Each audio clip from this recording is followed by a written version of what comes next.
नमस्कार। इस वीडियो में फ्रांस की क्रांति से अगला प्रैक्टिस सेशन देखेंगे। तो इसमें पहला प्रश्न है, फ्रांस की क्रांति का आदर्श वाक्य क्या था। तो फ्रांस की क्रांति का आदर्श वाक्य बताना है तो ऑप्शन ए है स्वतंत्रता, ऑप्शन बी है समानता, ऑप्शन सी है बंधुत्व या ऑप्शन डी है उपरोक्त सभी। तो ये ऑप्शन नंबर डी सही होगा, उपरोक्त सभी, क्योंकि ये स्वतंत्रता और समानता और बंधुत्व ये तीनों फ्रांस की क्रांति का आदर्श वाक्य था और यही वाक्य ने विश्व पर अपना एक अलग ही छाप छोड़ा है, क्योंकि भारत के संविधान में भी इन सभी मूल्यों को अपनाया गया है।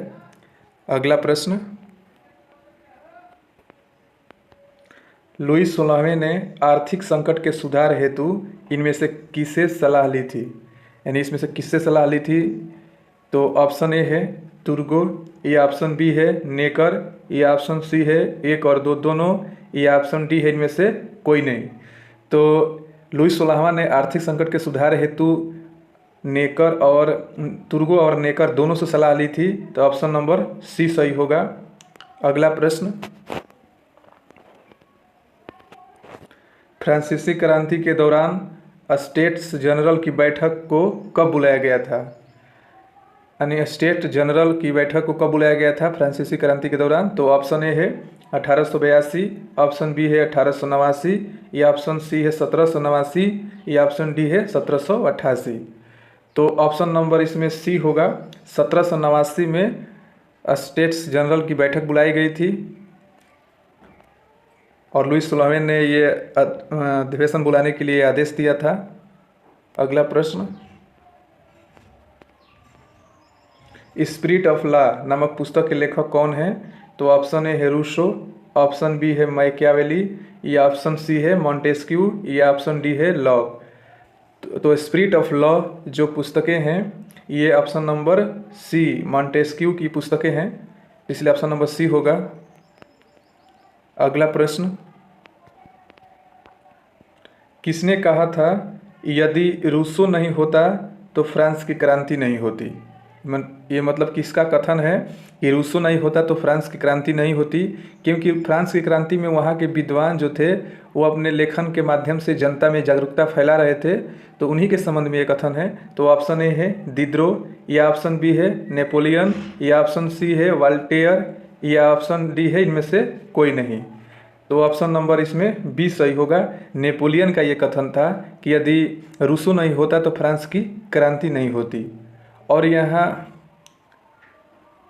पे जो बहुत से विद्वानों के माध्यम से लोगों में जागरूकता फैलाई गई थी, जिससे जनता अपने अधिकारों को और निरंकुश जो शासन व्यवस्था थी उसके खिलाफ विद्रोह करने के लिए तैयार हो पाई। अगला प्रश्न, 18वीं शताब्दी के श्रेष्ठ विचारकों की रचनाओं को संकलित कर आम जनता तक पहुंचाने का श्रेय किस फ्रांसीसी विद्वान को जाता है। प्रश्न कर रहा है कि 18वीं शताब्दी के जो श्रेष्ठ विचारक थे उनकी रचनाओं को संकलित कर आम जनता तक पहुंचाने का श्रेय किस फ्रांसीसी विद्वान को जाता है। तो चलिए ऑप्शन देख लेते हैं। ऑप्शन ए है रूसो, ऑप्शन बी है दिद्रो, ऑप्शन सी है वाल्टेयर, या ऑप्शन डी है मॉन्टेस्क्यू। तो ऑप्शन नंबर इसमें बी सही होगा।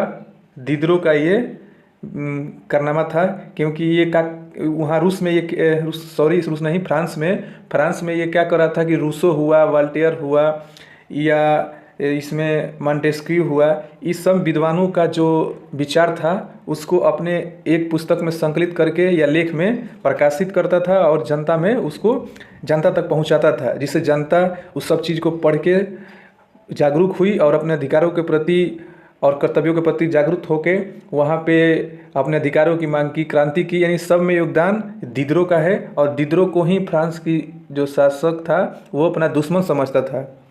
तो इसलिए ऑप्शन नंबर बी सही होगा। अगला प्रश्न, फ्रांस की क्रांति का तत्कालिक कारण क्या था। तत्कालीन कारण बताना है कि फ्रांस की क्रांति का तत्कालीन कारण क्या था। तो ऑप्शन ए है लुई 16वें की निरंकुशता, या ऑप्शन बी है रिक्त राजकोष, या ऑप्शन सी है दार्शनिकों की भूमिका, या ऑप्शन डी है स्टेट्स जनरल का अधिवेशन। तो इन सब का योगदान तो था ही। लुई 16वें की जो निरंकुशता थी इसका भी योगदान था क्रांति में, रिक्त राजकोष का भी था, दार्शनिकों की भूमिका भी महत्वपूर्ण थी। लेकिन तत्कालीन कारण पूछ रहा है तो तत्कालीन कारण में आपका ऑप्शन नंबर डी सही होगा। स्टेट्स जनरल का जो अधिवेशन हो रहा था 1789 ईस्वी में, तो उसमें जो आम जनता थी उनके अधिकारों को उसमें नहीं शामिल किया गया और उनको अधिकार नहीं दिया गया, तो इसलिए वहाँ की आम जनता विद्रोह कर दी। तो इसीलिए तत्कालीन कारण के रूप में स्टेट्स जनरल का अधिवेशन को ही माना जाता है।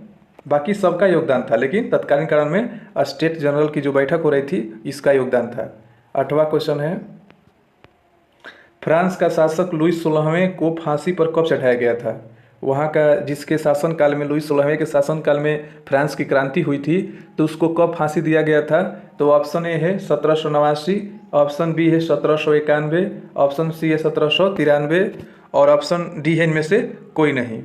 तो इस प्रश्न का सही उत्तर ऑप्शन नंबर सी सही होगा। 1793 में लुई 16वें को फांसी दी गई थी और बाद में उसकी जो पत्नी थी मैरी, उनको भी फांसी दे दी गई। अगला प्रश्न, किस तिथि को बास्तिल का पतन हुआ था? यानी किस तिथि को बास्तिल का पतन हुआ था? तो ऑप्शन ए है 4 जुलाई 1789, ऑप्शन बी है 14 जुलाई 1789, या ऑप्शन सी है 14 सितंबर 1789, या ऑप्शन डी है 5 सितंबर 1789। तो ऑप्शन नंबर इसमें बी सही होगा। 14 जुलाई 1789 को जो बास्तिल था उसका पतन हो गया। बास्तिल का मतलब जो कि वहाँ का जो शासक था उसका शक्ति का एक वो घोतक था, और वहाँ पे वो कैदी रखता था। तो वहाँ पे जो क्रांति कर रहे थे उन लोगों ने जाकर बास्तिल का जो दीवार था तोड़ दिया और वहाँ से जो कैदी थे उसको निकाल लिए।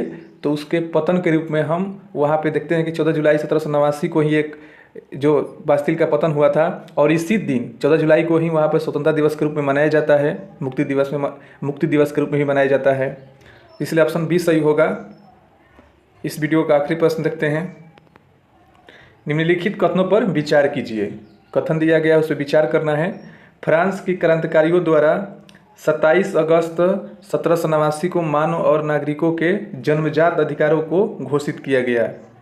दूसरा कथन है, फ्रांस की आर्थिक स्थिति को सुधारने के लिए कर प्रणाली में सुधार लाया गया। उपयुक्त में से कौन सा कथन सत्य है? सत्य कथन को पहचानना है। तो ऑप्शन ए है केवल 1, या ऑप्शन बी है केवल 2, या ऑप्शन सी है 1 और 2 दोनों, या ऑप्शन डी है न तो 1 नहीं 2।